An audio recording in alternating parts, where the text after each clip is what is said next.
Hello, and welcome to the Good Dirt Podcast. We're so glad you're here. I'm Mary. And I'm Emma, and together we are the mother-daughter duo behind Lady Farmer, where we're all about cultivating a lifestyle that's simple, intentional, and connected to the rhythms of nature. As we take a winter pause until spring, we're excited to share some of our favorite moments from the podcast with you. Think of it as a time to listen, reflect, and reconnect, like cozying up with an old friend. Each week during this break, we'll be revisiting conversations that explore themes close to our hearts, like sustainable living, regenerative agriculture, and anything embracing slow living. We also want to let you know about our Substack. If you're not already subscribed, it's a great way to stay in touch. You'll find thoughtful reflections, resources, and updates on what we're up to. You'll see it all there, but we'll be pausing paid subscriptions while we're on break. Just a quick note, some details, especially in the introductions of these older episodes, might feel a little dated or like they're from a different season than the one that you're hearing them in. And if you hear references to retreats, our online community, the store, or sponsorships, or any other time-sensitive offerings, keep in mind that they may not still apply. To stay up to date on everything, like we said, be sure to follow us on Instagram at We Are Lady Farmer and definitely subscribe to our Substack. We hope these encore episodes spark inspiration for your journey toward a life that's more aligned with the earth and yourself. It's such a joy to share this space with you. Thank you for being a part of this community. It's your presence and passion that keeps us grounded and growing. Now, let's get into it. Fast Forward Productions. The women are speaking. If we want to turn the ship around where we don't have an area the size of Washington State that's mowed turf, then it literally happens one person at a time, 1 yard at a time. That's your birthright to be able to play with the soil and play with seeds and plants and learn.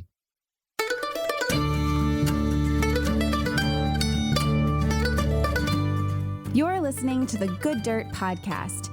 This is a place where we dig into the nitty-gritty of sustainable living through food, fashion, and lifestyle. And we're your hosts, Mary and Emma Kingsley, the mother and daughter founder team of Lady Farmer. We're sowing seeds of slow living through our community platform, events, and online marketplace. We started this podcast as a means to share the wealth of information and quality conversations that we're having in our world as we dream up and deliver ways for each of us to live into the new paradigm, one that is regenerative, balanced, and whole. We want to put the microphone in front of the voices that need to be heard the most right now, the farmers, the dreamers, the designers, and the doers. So come cultivate a better world with us. We're so glad you're here. Now, let's dig in.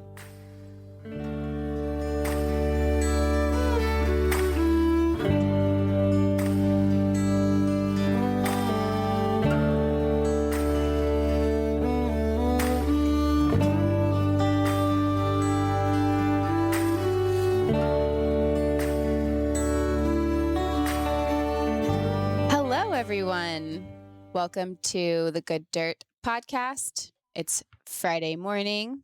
This is Mary and Emma coming at you from the Washington, D.C. area. I live in D.C. and my mom, Mary, lives on a farm in Maryland, Maryland. And we're here for you with another great interview.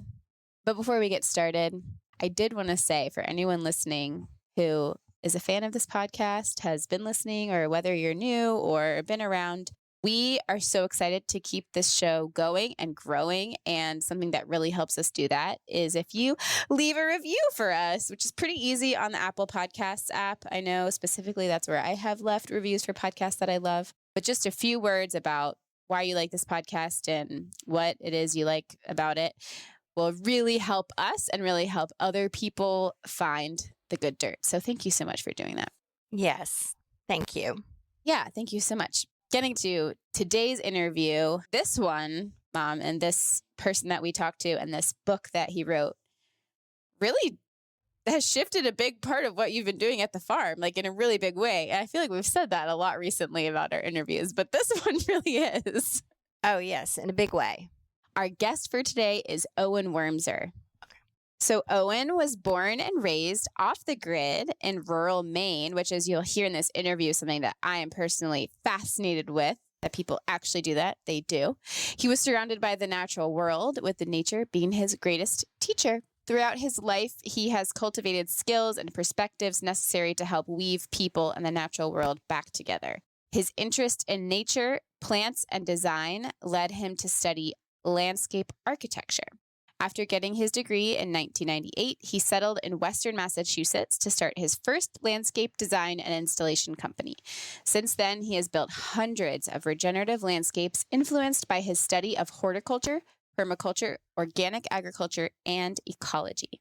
In 2016, he co-founded Local Harmony, which is a nonprofit that promotes local regenerative projects. The second edition of his first book, Lawns Into Meadows, Growing a Regenerative Landscape, was released in November 2022. So this interview with Owen is one of several in recent months that I feel personally has really shifted my own relationship to the land around me. He joins Mary Reynolds and Marie Rodell, and we will link those particular episodes in the show notes, to create what I'll call a sort of triad of influences, each with their own style and emphasis. And I have felt so encouraged and empowered to let go and view this landscape that I have the privilege to steward less as something that I need to create and more of its own entity that I can allow to emerge.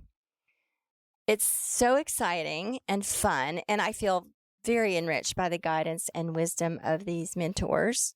And we both learned so much from this conversation with Owen, and we really appreciate what he brings to this discussion on creating regenerative landscapes. So without further ado, here is Owen Wormser, the author of Lawns Into Meadows.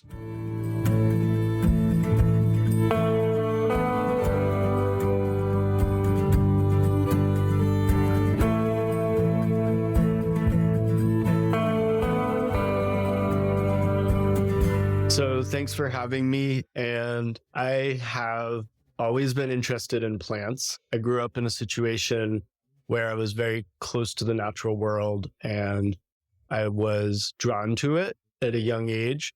As a child, it wasn't something that I was necessarily aware of in that way, that it was just something that was there around me. My nearest neighbor was a half mile away, and my parents raised me without electricity. They were back to the landers and grew a lot of their own food.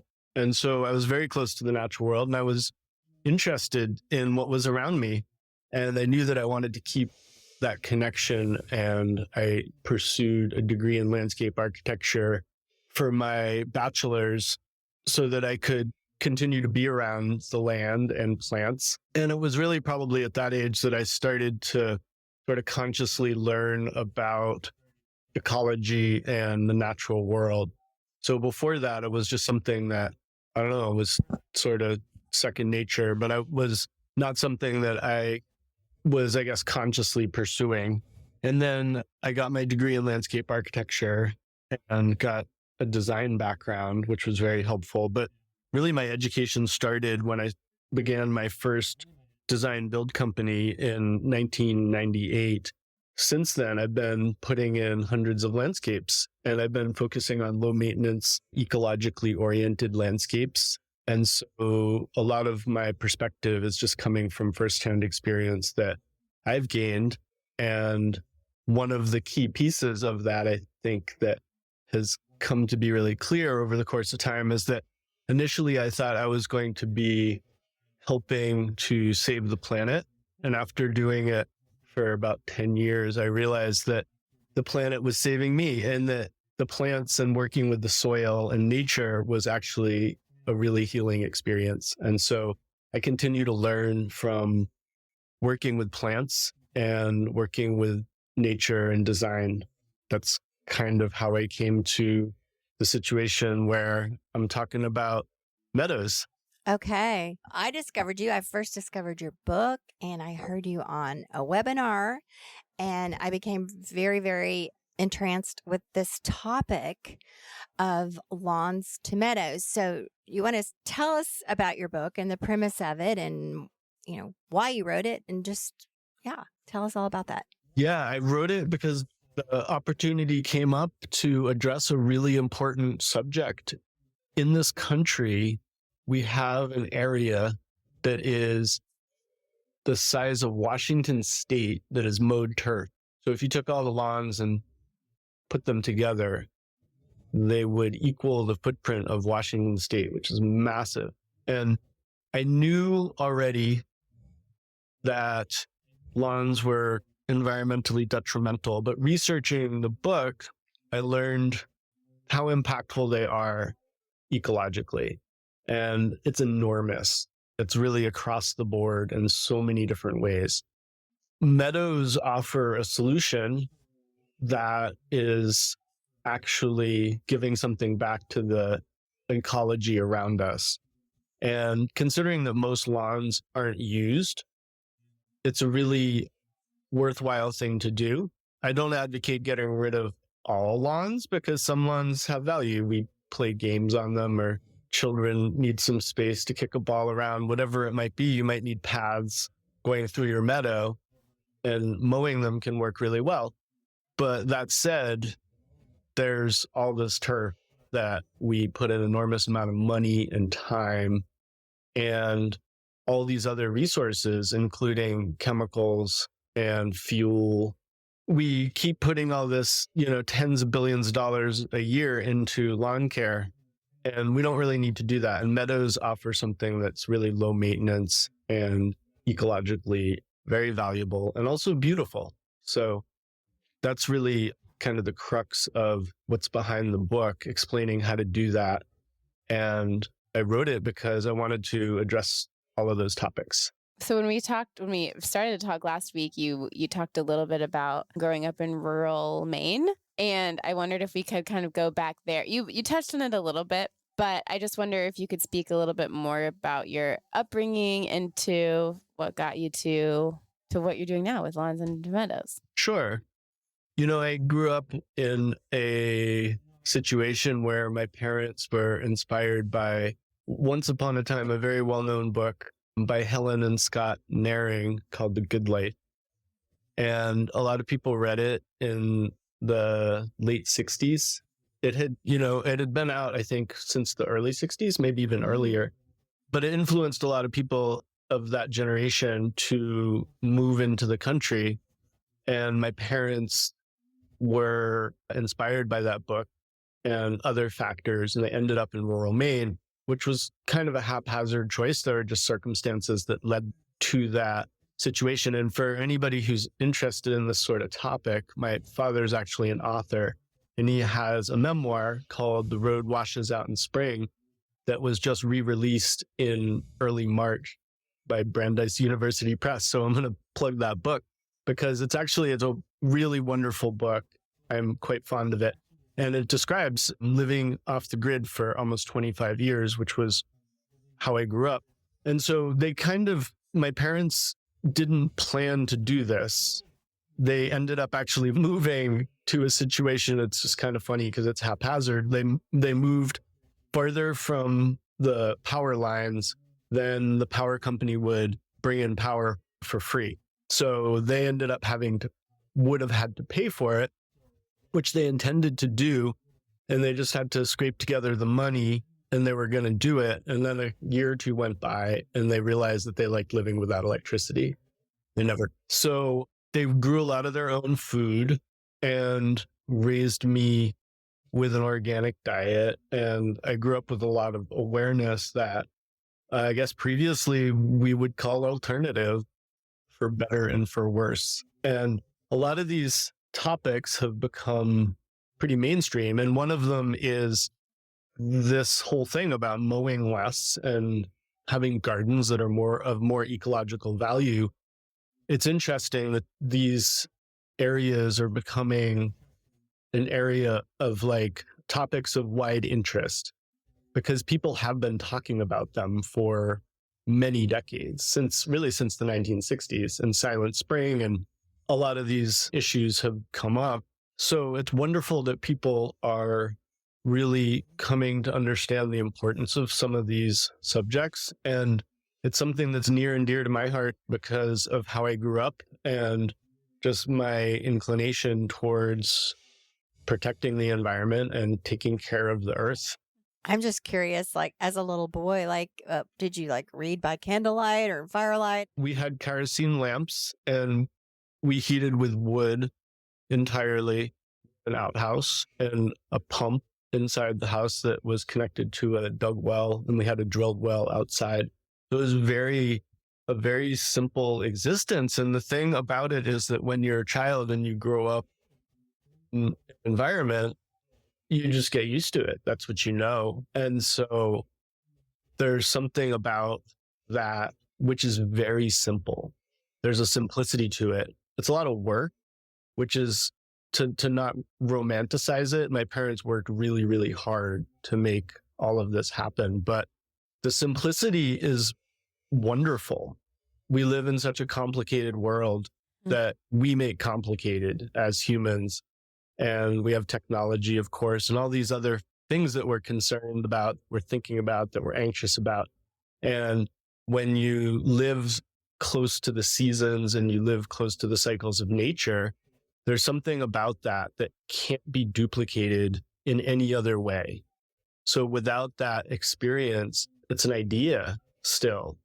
And I got to experience that and I miss it, honestly. Part of my interest is to share some of my ability to connect to nature with other people because it is of so much value. And I want to see if I can share that with the world because I know that I have it and I can always fall back on that connection. I could always go live in a cabin in the woods and be perfectly happy.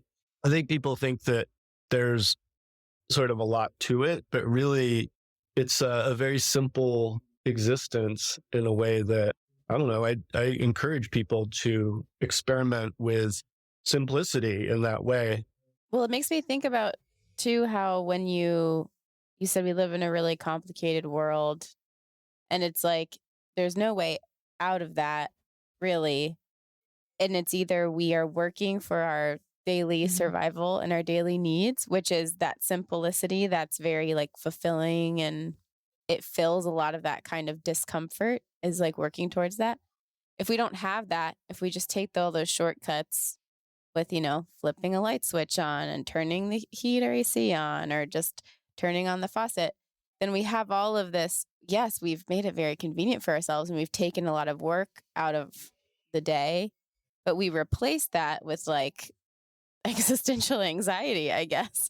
That I guess also there's really no escape from that either. But we create a lot of problems because we've solved this other thing. So it's really interesting. We're not actually, we think it's a shortcut, but really it's just more problems. I think I can appreciate what you're saying. And it's tricky because all of the modern conveniences that we've created for ourselves do save us an enormous amount of time. If you have to pump your water and heat it up to take a bath or a shower, it's not convenient. Most people aren't able to live that way because if you want to engage with the world of time. So we created a situation where we can do that, but then what do we fill our time with? So it's a really more than the fundamentals of how you do sort of create simplicity. It's a matter of, to me, the crux of it is how do you use your time and how do you use these amazing conveniences that we have? Yeah, we like to ask that question a lot on here when we trade out these tasks and utilize these modern conveniences. What are we trading for? And looking back, so far, a really huge one that we traded out in the last century was growing our own food. In the early 20th century, about half the people in the United States lived on a farm and worked on a farm. And, all of a sudden now it's like less than 5% or, 2%, 3%, whatever it is. Very small percentage of people actually work on farms. And so we've all, traded out that really basic human task, growing at least some of our own food with all these other things, all these jobs and things. And that's, it's not to blame anybody. It's just the way the system has evolved. It does beg the question, that we're just asking here. Like, what comprises a life of satisfaction and abundance and, fulfillment? Is it the perfect job? Is it having your food in your backyard? I don't know. I don't know the answer to that, but It's very complicated and it varies so much person to person. But I would say, and relevant to your listeners in this podcast, is that a connection to nature is incredibly gratifying and helps us realize that we're part of it. Everything that's material in our lives, including our food, it came from the earth. Just understanding that and feeling that connection is somehow very gratifying. Do you ever think about going back off the grid? No, I haven't thought about pursuing that. well, understanding, or at least becoming conscious of, it's very, very easy in our current way of living to be disconnected from nature, and just to bring that to consciousness and do some relatively simple things to try to make that reconnection in your own life can go a really, really long way. It can. I mean, and we're part of nature. Your cell phone came from the ground. It was manufactured out of minerals that people dug out of the earth and refined and went through this amazing process to create this technology. But the bottom line is, without things coming from the earth, we have nothing. And so I think just understanding that is helpful, because humans tend to be so self-involved. I'm guilty of it. We're all guilty of it. And if you have a connection to nature, then you have a connection to something that's bigger than us. And there's something about that that's really helpful and reassuring. So you were formally trained in landscape design. That's correct? Yeah, I studied landscape architecture. I studied landscape architecture in college, got a degree. So I'm interested in knowing, like, when you did that, did you find, how did your own goals and your values and what you brought from your own upbringing and your own appreciation for natures and the cycles of nature and so forth, how did that meet up with what you were learning in school, your formal training? And where did that create any conflict or any, I don't know. Yeah, I'm old enough so that there was really no ecological focus in my landscape architecture program in the mid 90s. And it changed immediately after I left. Like within a couple of years, the whole educational focus in that field shifted. And it wasn't just focusing on modernism and design for the sake of design, which, has its value for sure. But my interest was ecological. And there was very little of that happening at that point. It really wasn't until around 2000 that started to shift. And now, all landscape architecture programs have a strong ecological focus. So I think it's indicative of the sea change that is happening in terms of our culture and our society actually turning their attention to these topics like ecology. So while you were going through school, were you just like, gee, how did that make you feel, that your formal training that was supposedly teaching you or preparing you for this professional career was leading you in a direction which was not what was inside you? I felt that way in general about my schooling. I was not one of those people that was really oriented or inclined towards school. And I got some really good education along the way. So it wasn't like I didn't appreciate parts of it, but I am someone who learns a lot experientially, and being out in the world is really valuable for me in that way. Do you think your training prepared you for what you're doing now? A little bit. The design underpinning that I learned in college is very helpful and very important. Creating beauty and functional design is really critical to creating landscapes that people appreciate. Without those things, they're not something that people are really going to be interested in, and they're certainly not going to want to involve themselves in them or build them in their own yards or anything like that. Why do we want to turn lawns into meadows? Well, there's numerous reasons. And one of them is what I was just talking about, beauty.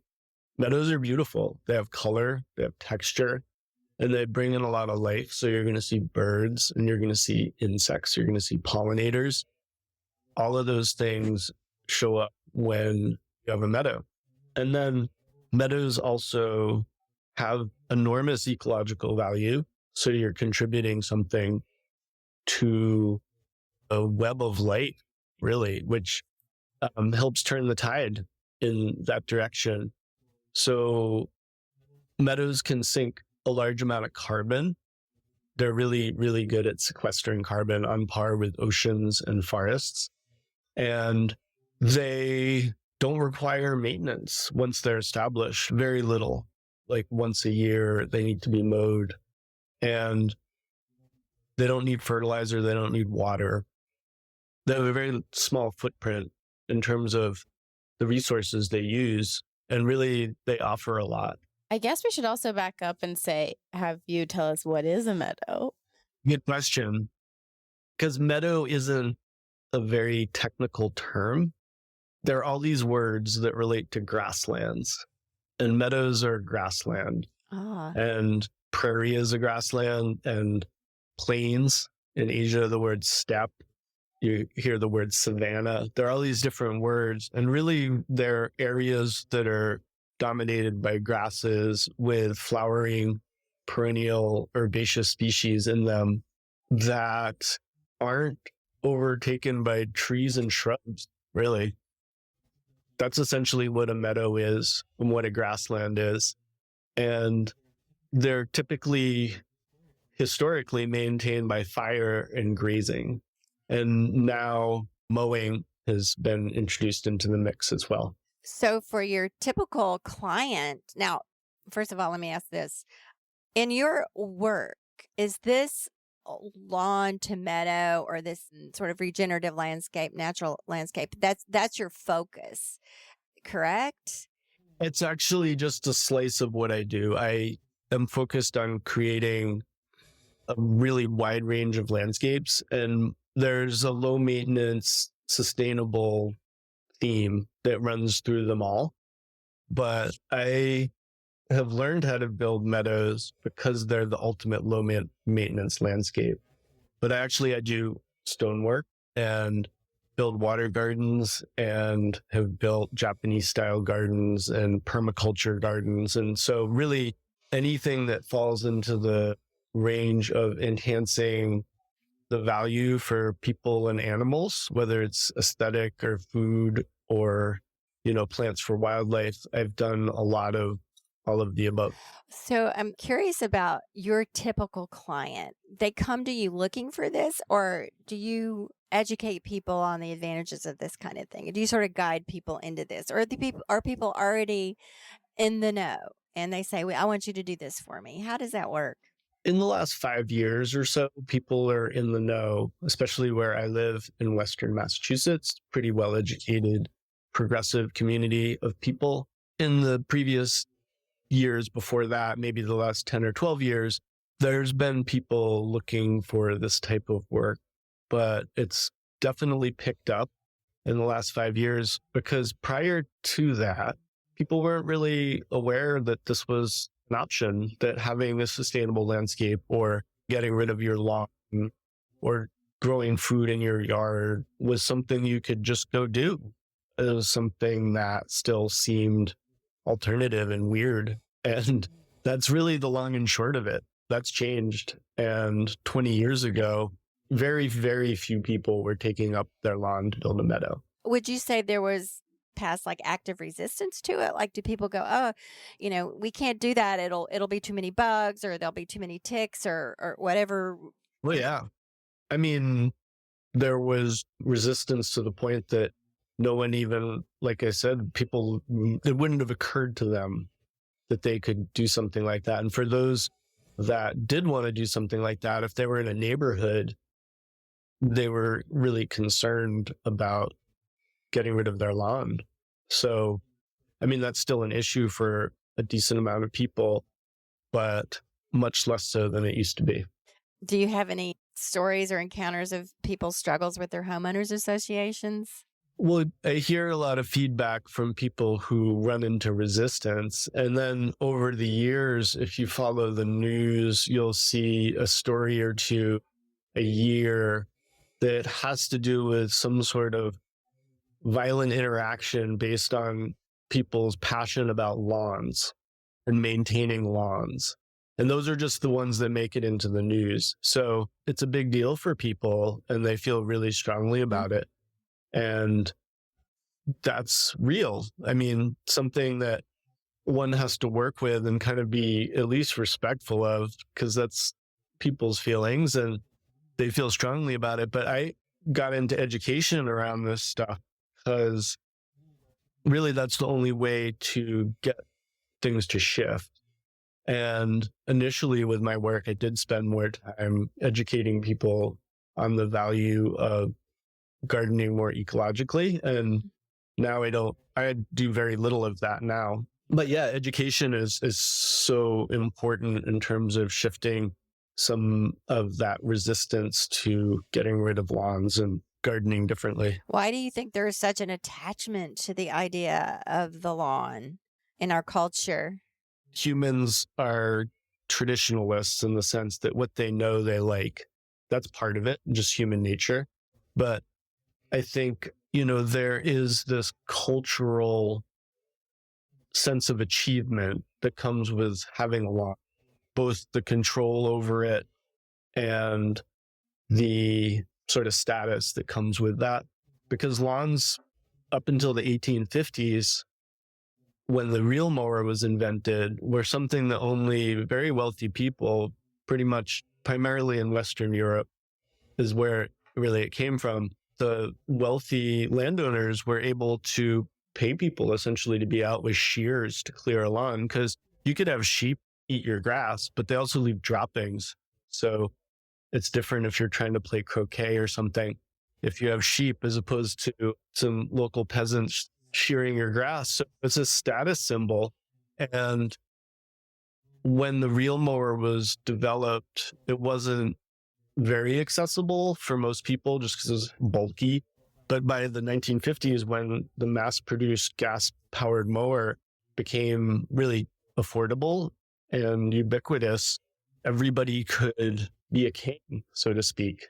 There is a sense of status, and people, I believe, are probably attached to that. It's very common when someone lets their lawn grow up without tilling it or planting a meadow, but they just allow it to grow up into a meadow. People typically assume something very bad happened. Someone died, someone went into bankruptcy, but there was some sort of large catastrophic event. And that's a typical assumption.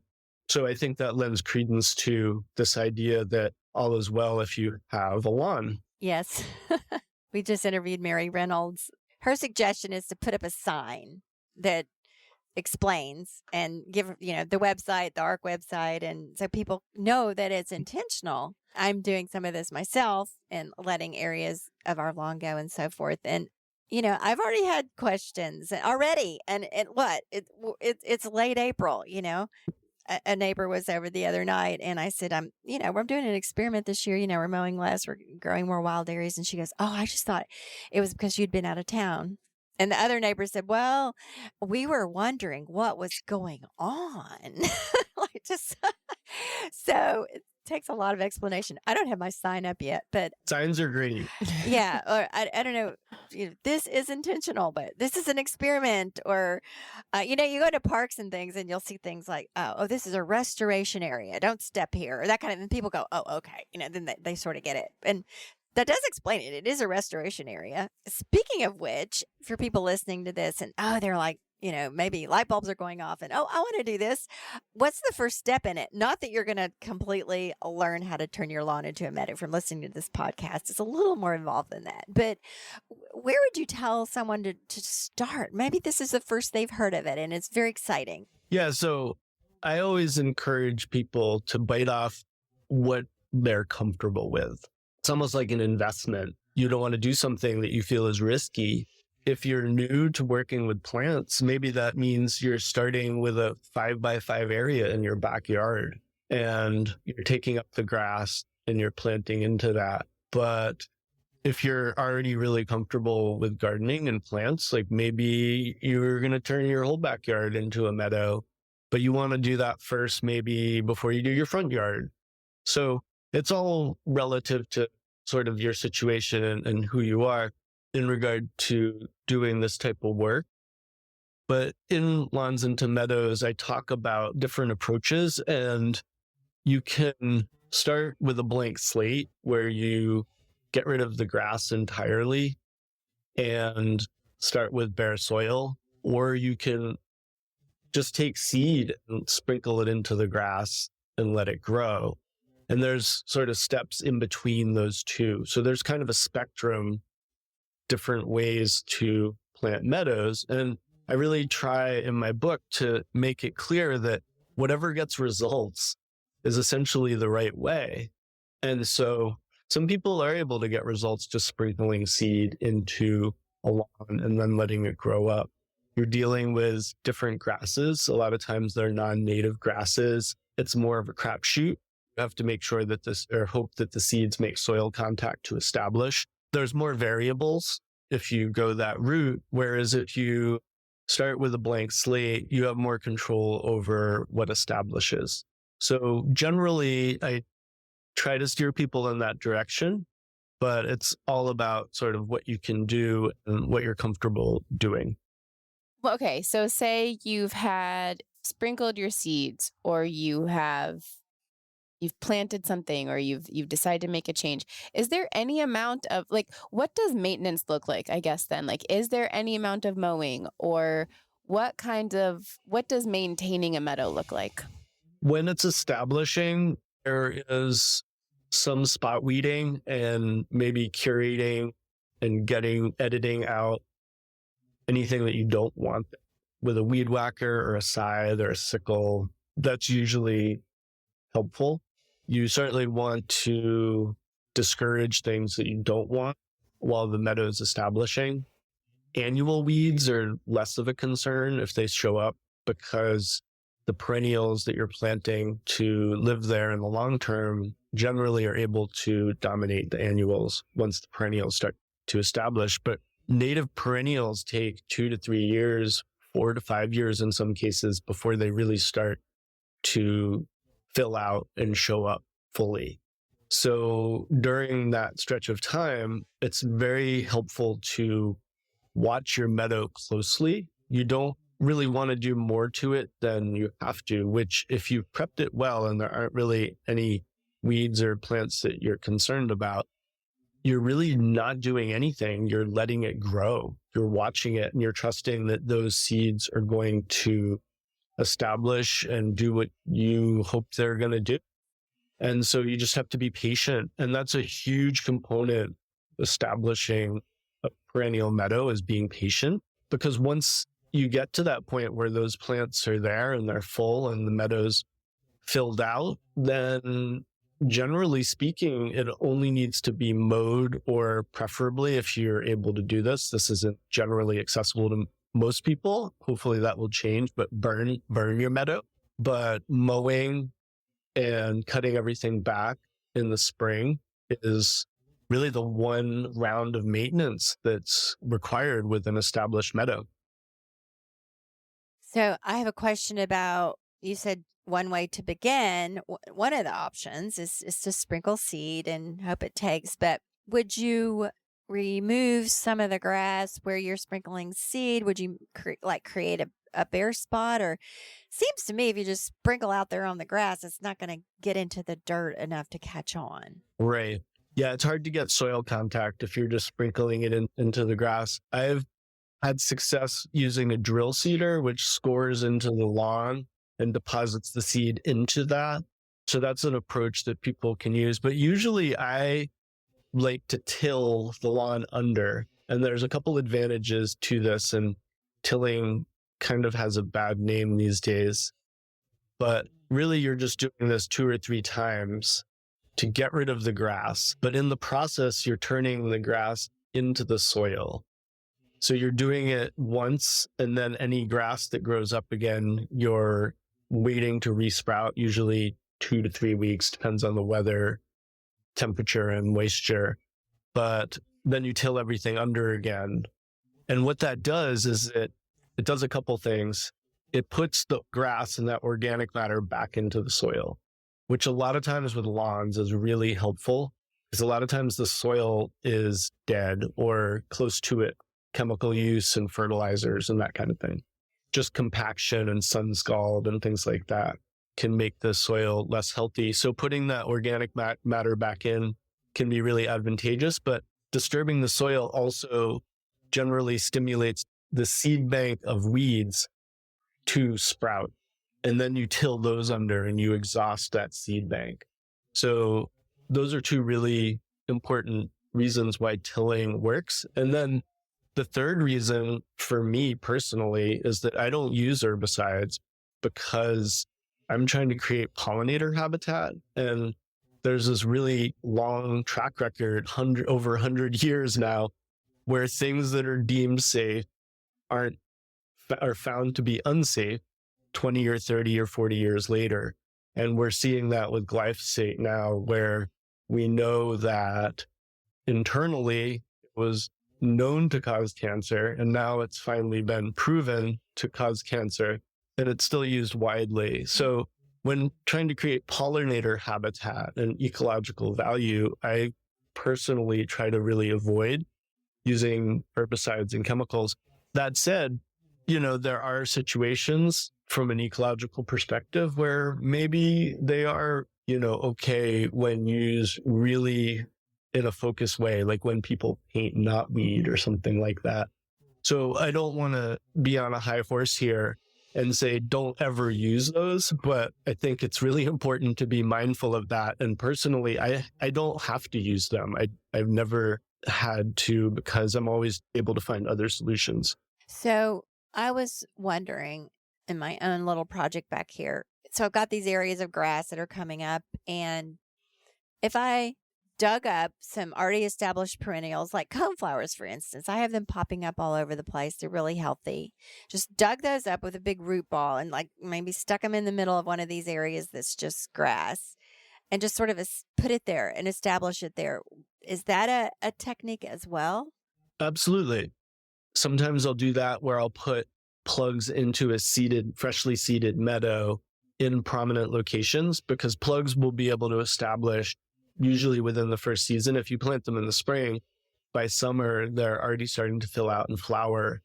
So that gives you some perennial color beginning right away.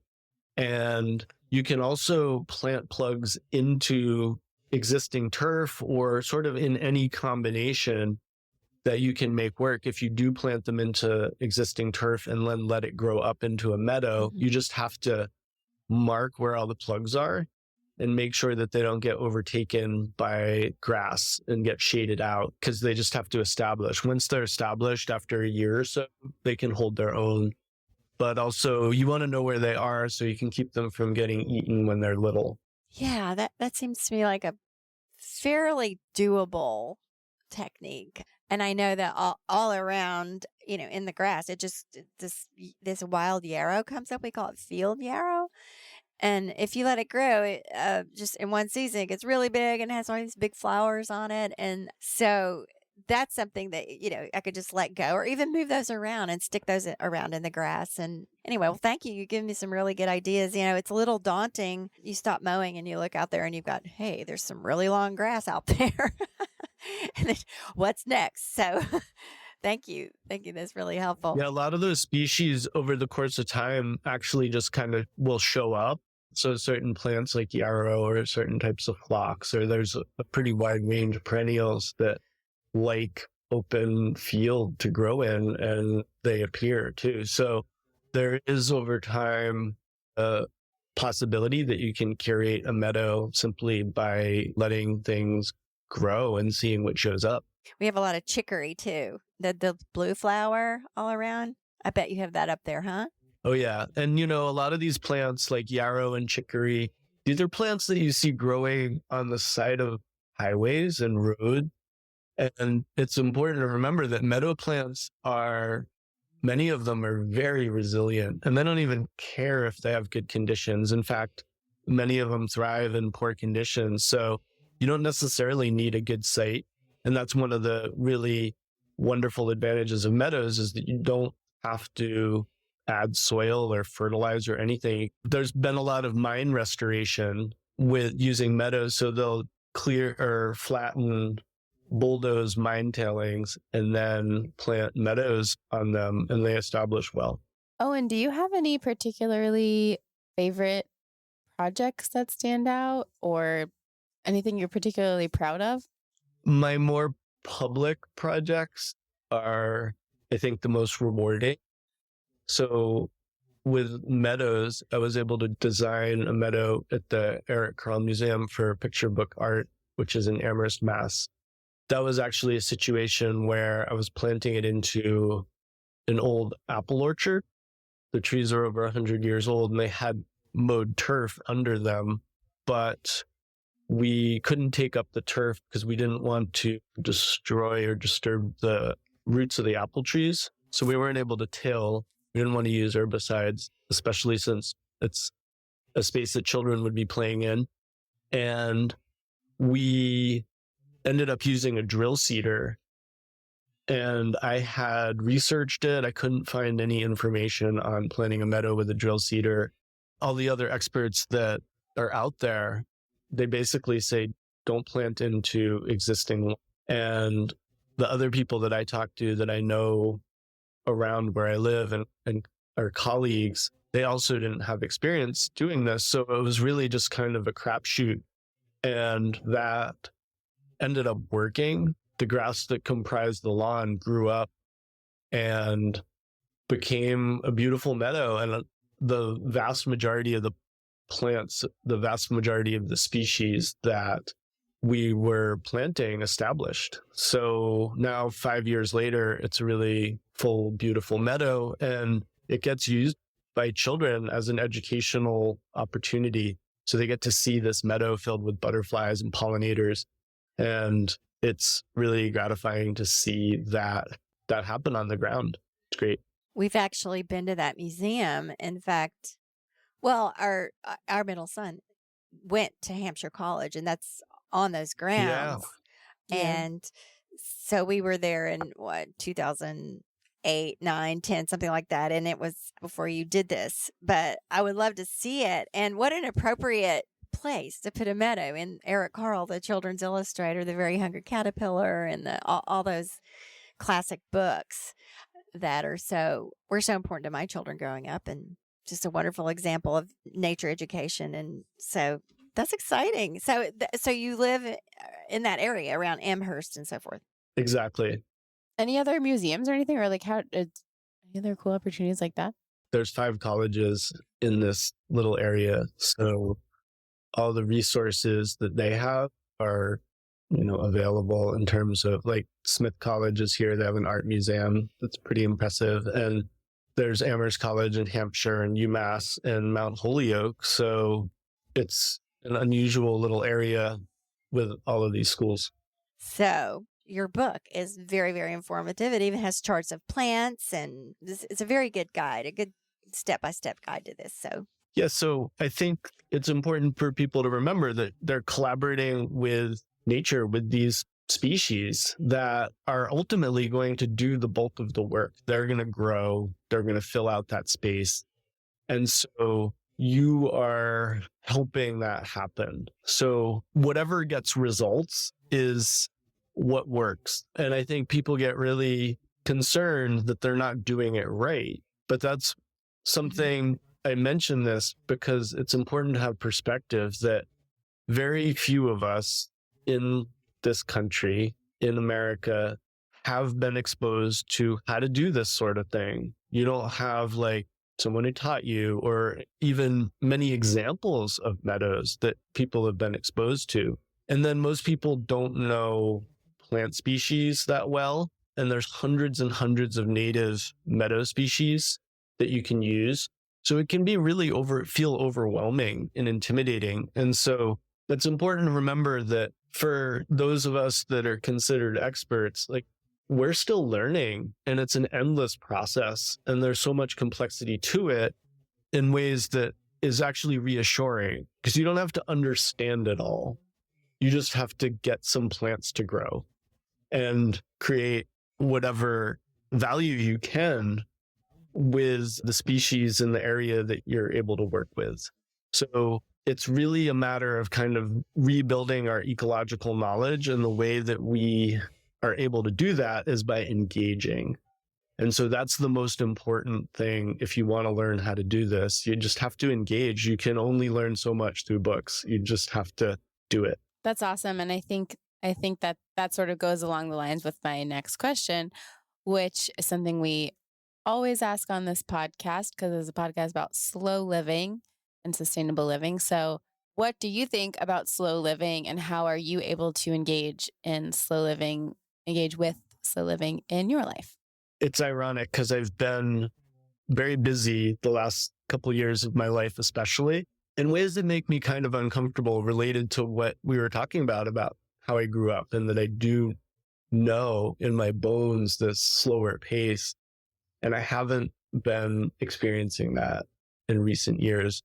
I am able to find it through my own spiritual practice and meditation, and also being in nature. And so within that frenetic pace of daily life, I find it really essential for my well-being to carve out time to be still and to be quiet.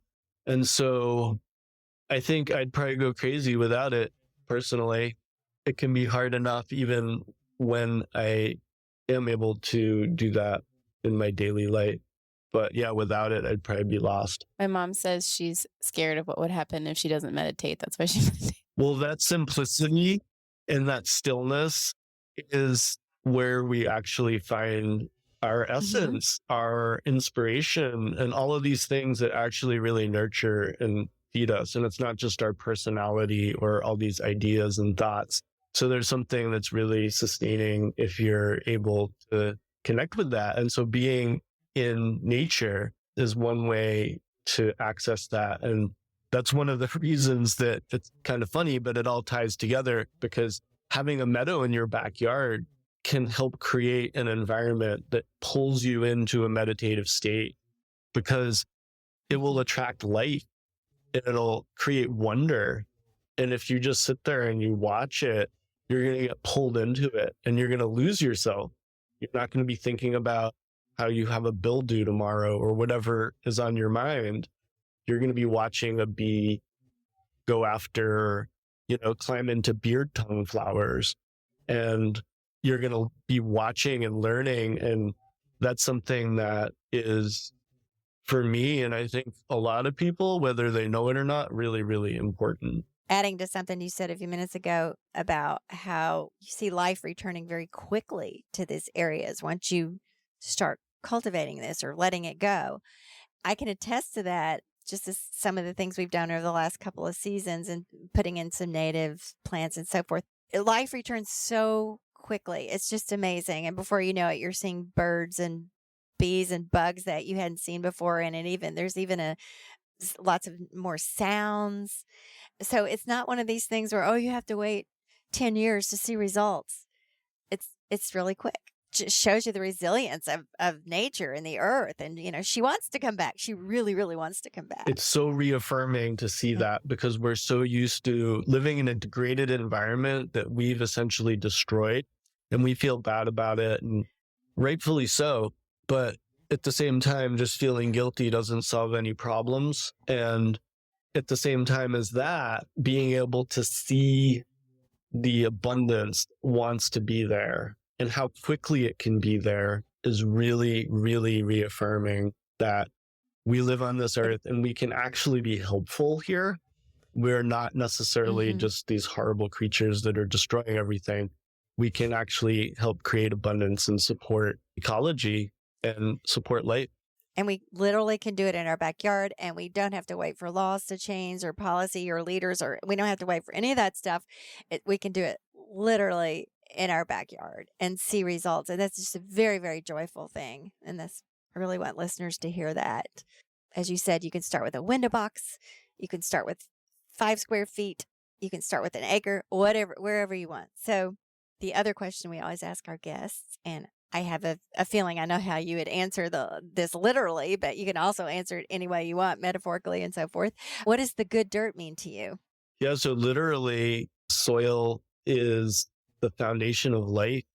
So one of the things that we tend not in our culture to be educated on, because no one tells us, is how much life is in soil and how important it is to the health of everything on this planet. Good dirt is healthy soil filled with microbes and mycorrhizae and just teeming with life.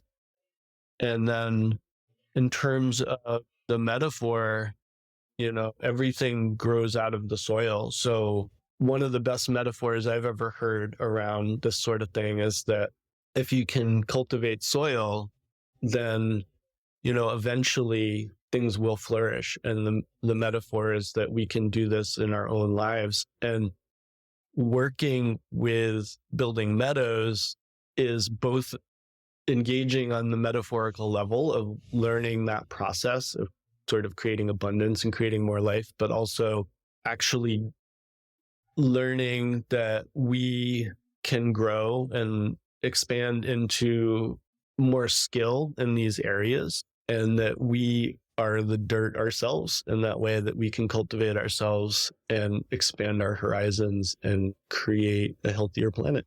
Totally. Thank I you. love it. Yeah. You've given us so much encouragement and wisdom, and I think there's been so many nuggets in here. But if there's anything else that you want to leave with the audience, or anything else that you want the listeners to understand about the work that you're doing, or your book, or anything else that you're working on, is there anything else you want to leave with the listeners? I think it's kind of a reiteration of what I've been saying, but I always encourage people to engage themselves, because that's where all this knowledge comes from, is people just experimenting and figuring it out. And so that might just mean that in your neighborhood, you figure out how to plant a successful meadow. And that means 4 or 5 of your neighbors over the course of the next 5 to 20 years, or maybe sooner, will also plant meadows, because you can help them and you will have learned. So it is a process, and it's, if we want to sort of turn the ship around where we don't have an area the size of Washington State that's mowed turf, then it literally happens one person at a time, 1 yard at a time. And it's important to remember that, because you can't just wait for experts to do it for you. They can give you perspective and information, but the only reason they're there, people like myself, we're doing this because we experimented and we've been learning how to do it. And so we need more of that. And that means if you're inclined in this direction, then it's your birthright to be able to play with the soil and play with seeds and plants and learn. Mm-hmm. And as Mary said, it's a joyful process. So at a minimum, you're going to have that engagement, and it's going to enrich your life. Totally. And I think it's also interesting to point out, for some reason, all of this stuff is, or can feel so intimidating if someone's just starting out, or, it's funny I catch myself quite often when I start to feel intimidated or overwhelmed, like, well, what am I scared of? And especially with this, it's like, how can you really mess up? I don't know. You kind of can't. So it's really fun.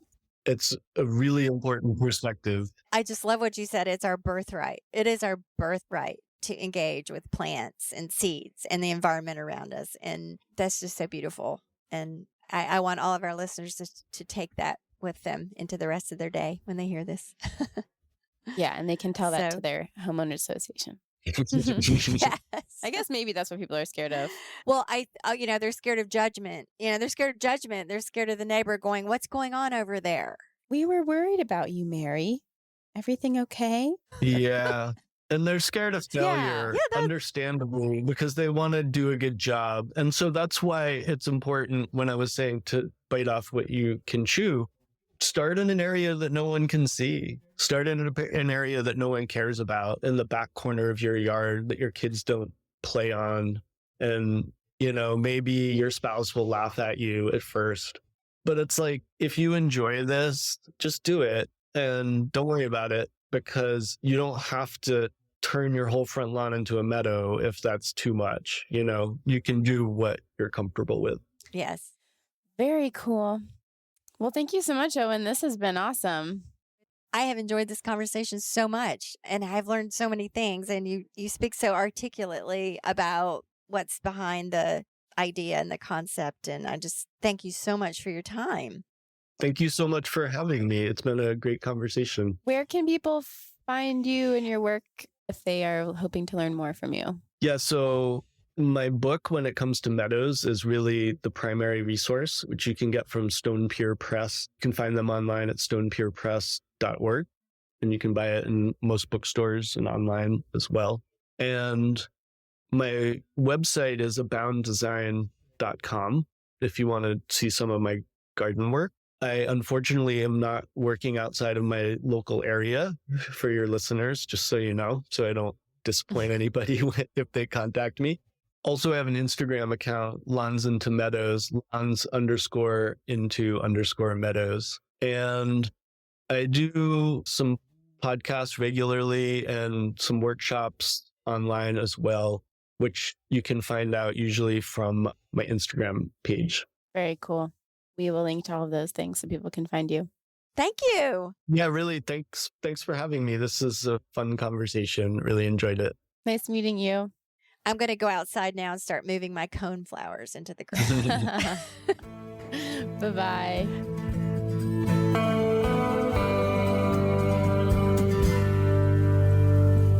Thank you for tuning in, calling in, and spreading the good dirt. We love hearing from you. You can reach our listener voicemail at 443-459-1950. That's 443-459-1950. You can find this number in our show notes and in our Instagram profile. This show is produced by Lady Farmer, a slow living lifestyle community, and the original music is composed and performed by John Kingsley. For more from Lady Farmer, follow us on Instagram at WeAreLadyFarmer. That's We Are Lady Farmer. Or join us online at www.ladyfarmer.com. We'll see you next time on The Good Dirt. Goodbye.